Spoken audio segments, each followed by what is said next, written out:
Hello friends, trend electronics എന്ന എൻ്റെ YouTube ചാനലിലേക്ക് എല്ലാവരെയും സ്വാഗതം ചെയ്തുകൊള്ളുന്നു. നമ്മളിന്ന് പരിചയപ്പെടാൻ പോകുന്നത് അല്ലെങ്കിൽ നമ്മളിന്ന് മേക്ക് ചെയ്യാൻ പോകുന്നത് DC റെഗുലേറ്റിംഗ് സർക്യൂട്ടാണ്. BD139 എന്ന് പറഞ്ഞ NPN ട്രാൻസിസ്റ്റർ യൂസ് ചെയ്താണ് നമ്മളിന്ന്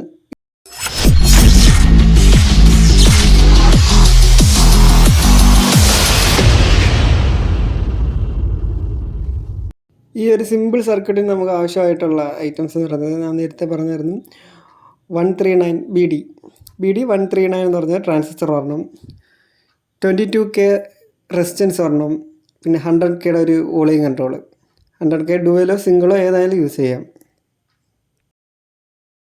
ഒരു ട്രാൻസിസ്റ്റർ NPN ആയതുകൊണ്ട് തന്നെ ഫസ്റ്റ് ലെഗായിട്ട് വരുന്നത് എമിറ്ററും, സെക്കൻഡായിട്ട് വരുന്നത് കളക്ടറും, തേർഡ് ലെഗായിട്ട് വരുന്നത് ബേസും ആണ് വന്നിരിക്കുന്നത്.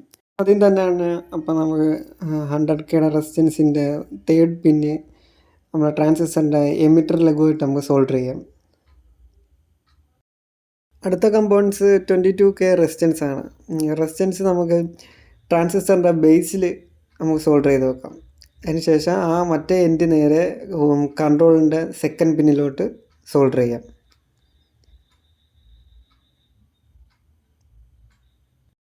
അടുത്ത ലോഡ് ചെയ്യാനായിട്ട് ഞാൻ ഉപയോഗിച്ചിരിക്കുന്നത് ഒരു LED ലൈറ്റാണ്. 12 വോൾട്ടിൻ്റെ ഒരു LED ലൈറ്റ്. ഈ ഒരു സർക്യൂട്ടിൽ നമുക്ക് ഫാൻ ആയാലും ലോഡ് ചെയ്യാം. എൻ്റെ കയ്യിലിപ്പോൾ ഫാൻ ഇല്ലാത്തത് കൊണ്ടാണ് ഞാൻ ഈ ഒരു LED ബൾബ് എടുത്തിരിക്കുന്നത്. അപ്പോൾ ആ LEDയുടെ പോസിറ്റീവ് ലെഗ് നമുക്ക് വോളിയം കൺട്രോളിൻ്റെ ഫസ്റ്റ് പിന്നിലോട്ട് സോൾഡർ ചെയ്യാം. നെഗറ്റീവ് വരുന്നത് ട്രാൻസിസ്റ്ററിൻ്റെ കളക്ടറിലാണ് ഔട്ട് എടുക്കുന്നത്, സോൾഡർ ചെയ്യുന്നത്. അടുത്തതായിട്ട് ഒരു 12 വോൾട്ടിൻ്റെ ഒരു സപ്ലൈ, പ്ലസ് മൈനസ് രണ്ട് കളർ ഞാൻ കൊടുത്തിട്ടുണ്ട്. പോസിറ്റീവിനും റെഡ് തന്നെ കൊടുത്തിരിക്കുക. അപ്പോൾ പോസിറ്റീവ് ലെഡ് നമ്മൾ നേരത്തെ LEDയുടെ സോൾഡർ ചെയ്ത അതേ സ്പോട്ടിൽ തന്നെ കൺട്രോളിൻ്റെ ഫസ്റ്റ് പിന്നിൽ പോസിറ്റീവ് നമുക്ക് സോൾഡർ ചെയ്യാം. സോൾഡർ ചെയ്യുമ്പം ഇച്ചിരി ബുദ്ധിമുട്ടൊക്കെയാണ്. ഞാനിപ്പം ഇച്ചിരി ബുദ്ധിമുട്ടാണ് എടുത്തത്. നിങ്ങൾക്ക് വീഡിയോ ഇച്ചിരി എളുപ്പമായിട്ട് കാണിക്കാൻ വേണ്ടിയാണ് ഈ ഒരു മെത്തേഡിൽ ഇങ്ങനെ ചെയ്തത്. അപ്പം നെഗറ്റീവ് എടുത്തിട്ട് നമുക്ക് നേരെ വോളിയം കൺട്രോളർ തേർഡ് പിന്ന്, അതായത് ട്രാൻസിസ്റ്ററിൻ്റെ എമിറ്ററിലോട്ട് വരും. ആ ലെഗിൽ നമുക്ക് സോൾഡർ ചെയ്യാം.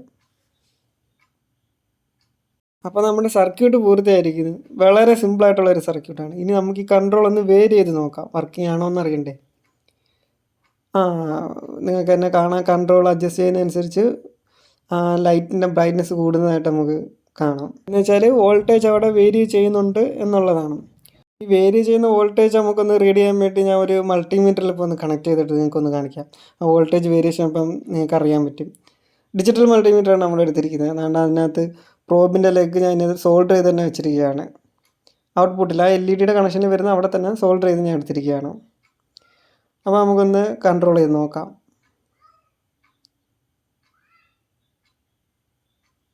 നിങ്ങൾ മീറ്ററിൽ ശ്രദ്ധിച്ചാൽ അറിയാം, വോൾട്ടേജ് വേരി ചെയ്യുന്നത് നിങ്ങൾക്ക് വ്യക്തമായിട്ട് കാണാൻ പറ്റുന്നുണ്ട്.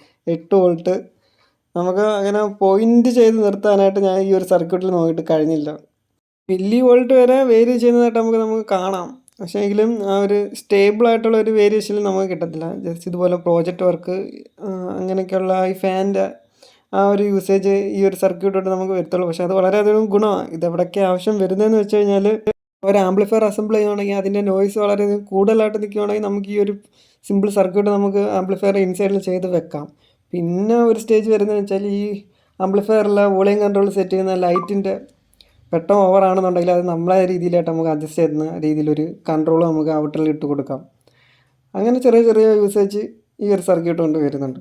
വളരെയധികം സിമ്പിളായിട്ടുള്ളൊരു സർക്യൂട്ട് ആയതുകൊണ്ട് ഒരു ഹോബി പ്രോജക്റ്റായിട്ടൊക്കെ ഇത് യൂസ് ചെയ്യാം. പിന്നെ വീഡിയോ കാണുന്ന ചിലവർക്കെങ്കിലും ഇത് അവരുടെ ലൈഫിൽ ആവശ്യം വരുന്ന ഏതെങ്കിലും ഒരു സാഹചര്യത്തിൽ ഇത് ആവശ്യം വരുന്നതായിരിക്കും. അതുകൊണ്ട് നിങ്ങൾ ചാനലൊന്ന് സബ്സ്ക്രൈബ് ചെയ്തോ. നിങ്ങൾക്ക് ഉപകാരപ്പെടുന്ന വീഡിയോസ് മാത്രമേ നമ്മളെ ചാനലിൽ അപ്ലോഡ് ചെയ്യുകയുള്ളൂ. അപ്പം അടുത്ത ഒരു വീഡിയോ ആയിട്ട് ഇനിയും കാണാം. Thanks for watching.